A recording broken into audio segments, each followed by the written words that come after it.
بسم الله الرحمن الرحيم. الحمد لله رب العالمين والصلاة والسلام على سيد المرسلين. آج انشاءاللہ یہ خطبہ پائے تکمیل تک پہنچ جائے گا. تمہیدی باتیں جو چل رہی تھی، تمہیدی باتوں میں اولاً تو یہ بیان کیے کہ یہ کتاب علم فقہ میں ہے اور فقیہ کے شان بھی بیان کیے، علم فقہ کے شان بھی بیان کیے. پھر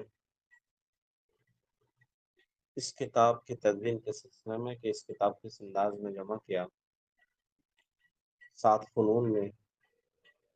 اور فن اول جو قواعد پر مشتمل ہے، قواعد کلیہ پر، اس کو اس کتاب اس جلد میں بیان کریں گے. اس کے علاوہ 7 فنون الگ الگ کی ترتیب بتائے ہیں پچھلے سبق میں. کل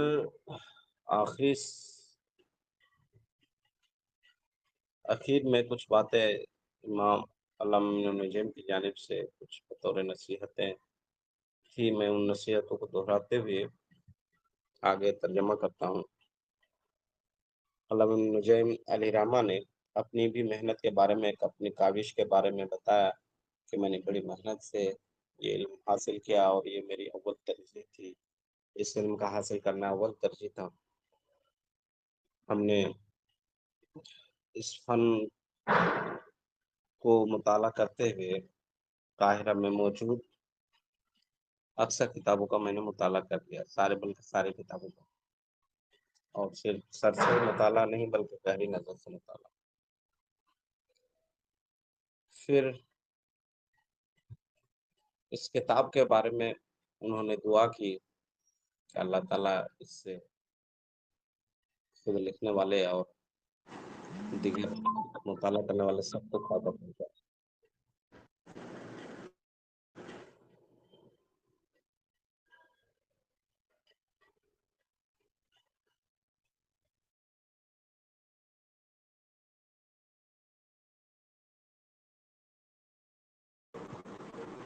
آواز جا رہی میری؟ جی بیچ میں کٹ ہو گیا.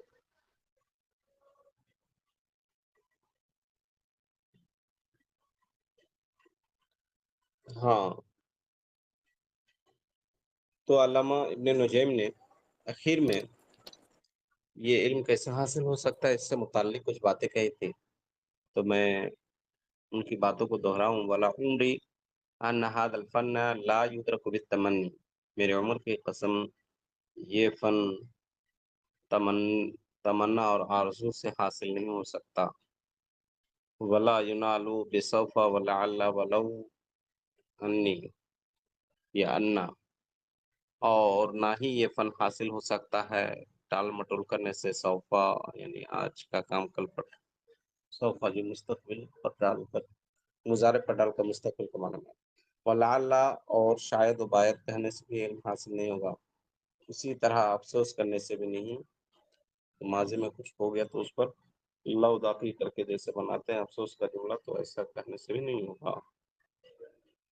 یہ انا یعنی بہت کہاں یہ علم حاصل ہوگا. انا یکون، انا جو ہے کہ بعید کو بتانے کے لیے آتا ہے، اسی جگہ کو بتانے کے لیے بھی،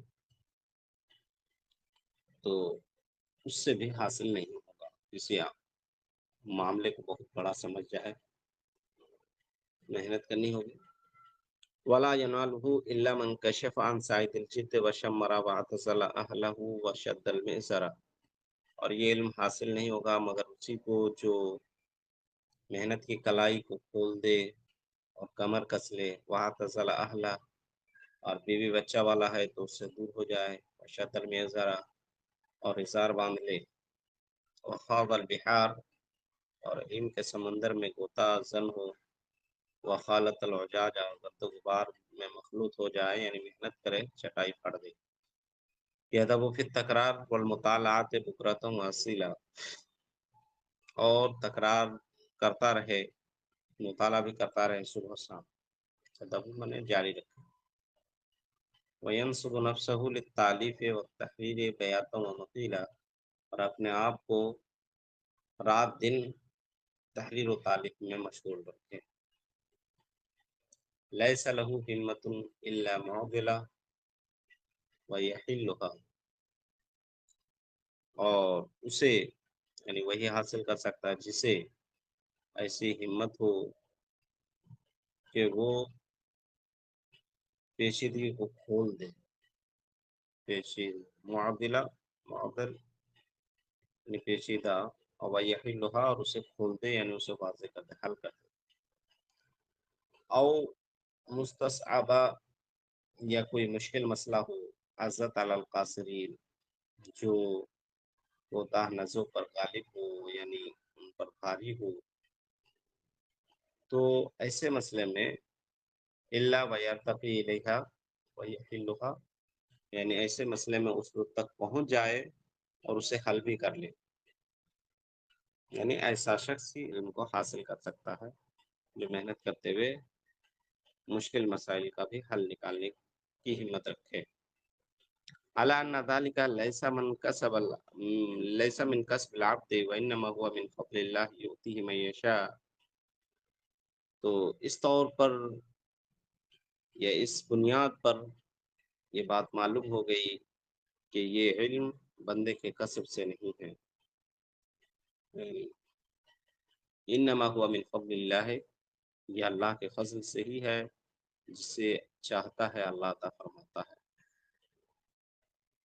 تو بندے کے کسب کو دخل تو محنت میں دخل ہے، لیکن اس علم سے جو نور علم حاصل ہوتا ہے وہ نور بندے کے کسب سے نہیں بلکہ اللہ کی عطا سے ہے. اسی طرح فقہ جو دینی سمجھ ہے، فراست ہے، وہ بھی اللہ کی عطا سے.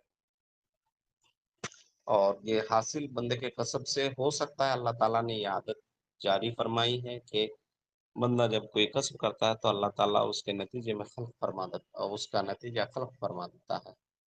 اگر بندہ محنت کرے تو امید ہے اللہ تعالیٰ کی عادت حسنہ ہے کہ اللہ تعالیٰ اس پر اپنی رحمت اور نور علم سے اسے منور کر دیتا ہے.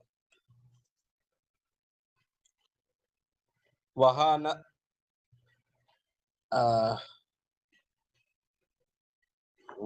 انا اذکر، یہاں لفظ کی غلطی کچھ کے نیچے دیا ہے، یرسم بدون الف قبل نا. بہرحال تو آئیے اب اس کا معنی یہ کر لیجیے. آئیے اب ہم ذکر کرتے ہیں الکتب التی نقلت منہا، ان کتابوں کا نام جس سے میں نے نقل کیا، مؤلفات الفقہیہ التی اجتماعت عندی، یعنی میں نے جن کتابوں سے اپنی فقہی تعلیف کو جو میرے پاس جمع ہے اس کو جو نقل کیا ہے جن کتابوں سے، ان کتابوں کا نام لیتے ہیں. فی اواخر سنت 68 و 900، اور یہ کتاب میرے پاس اولاً ہو سکتا ہے کہ مسودے میں ہو، تو مسودے کے بارے میں بتا رہے ہیں کہ میرے پاس جو جمع ہو چکی تھی کب 968 ہجری میں، 968 ہجری کے اواخر میں. تو میں نے کن کتابوں سے اس کتاب کو مدون کیا، اس کتاب کو نقل کیا، اخذ کیا، تو ان کتابوں کا بیان کر رہے ہیں. فمن شروح الہدایہ، ہدایہ کے شروحات سے، ہدایہ کے شروحات جیسے نہایہ ہے، غایت بیان ہے، عنایہ ہے، معراج الدرایا ہے، بنایہ ہے اور غایت ہے. اسی طرح اور فتح القدیر ہے. تو یہ ہدایہ کے شروحات ہو گئے، ان سے بھی اخذ کیا. ومن شروح الکنز، اور کنز الدقائق کی شروحات سے بھی، جو امام ذیلی، امام عینی اور امام مسکین کی ہے. ومن شروح القدوری، اور قدوری کے شروحات سے بھی، جیسے سراج وہاج ہے، جوہرہ ہے، مصطبہ ہے، اقطاع. ومن شروح المجمع، اور مجمع کے شروحات سے بھی مصنف و ابن الملک، خود مصنف کی، مجمع کے مصنف، اور ابن ملک کے. ورائت شرحا للعینی وقفا، اور فرما رہے ہیں کہ میں نے امام عینی کی شرح دیکھی، تھوڑی دیکھی تھوڑی تھوڑی. وشرح منیت المسلی لابن امیر الحاج، ابن امیر حاج کی منیت المسلی کی شرح دیکھی. وشرح الوافی للکافی، اور وافی کی شرح کافی کی جو ہے وہ دیکھی. وشرح الوقایا والنقایا، شرح وقایا نقایا دیکھی. اور ایضاح اصلاح، شرح تلخیص جامع کبیر علامہ فارسی کی. اور تلخیص جامع صدر شہید، اور بدائے دیکھی امام کاشانی کی.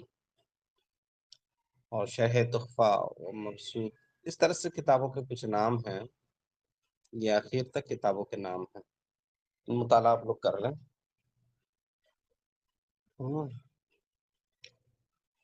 ان کتابوں کو مصنفین کے ساتھ یاد رکھنا چاہیے. یہاں مصنفین کے نام کے ساتھ ان کتابوں کو ذکر کیا ہے.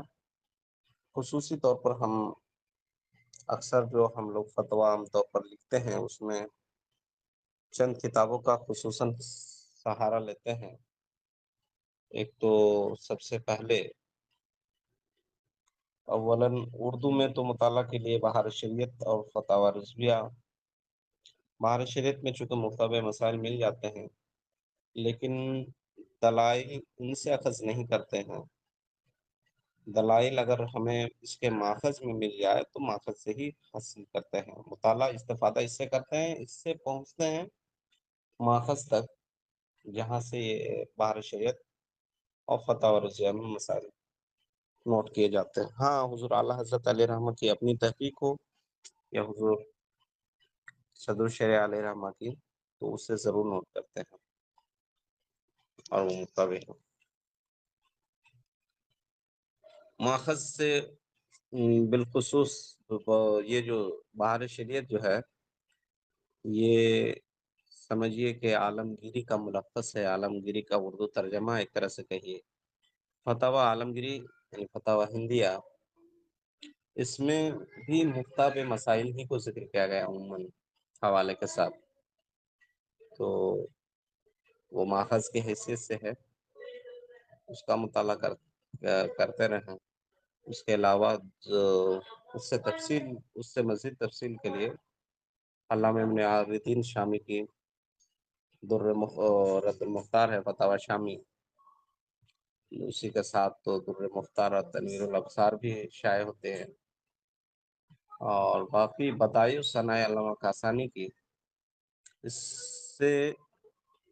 اس میں تو اس انداز میں بیان ہوتا ہے کہ جیسے کوئی مسئلہ آپ کو اگر قرآن و حدیث سے منصوص طور پر آپ کو بیان کرنا ہے تو ضرور اس کا سہارا لیں. اس میں چونکہ وہ چیزیں ساری تفصیلیں ہوتی ہیں اور بیان کرنے کا بھی بڑا اچھا انداز ہے. اس کو باضابطہ مطالعہ کیجیے تو بھی بڑا اچھا لگتا ہے. ایک عالمگیری ہے اور دوسری رد المحتاط، بدائع ثنائے، فتاوی، اور یہ فتح القدیر. ہدایہ تو رکھنا ہی ہے مطالعہ میں، اور ہدایہ کے ساتھ ہدایہ کے شروحات خصوصاً فتح القدیر وغیرہ، البحر الرائق وغیرہ بھی ہیں. کتابوں سے بھی سہارا لیتے ہیں. بہرحال تو کچھ کتابیں آپ لوگ بھی ہارڈ کاپی میں ہو تو ہارڈ کاپی میں، لائبریری ہو تو لائبریری میں، اور نہیں تو کم سے کم لیپ ٹاپ یا موبائل میں بھی رکھیں. یہ کچھ کتابیں ہیں، ان کتابوں کا سہارا لیں.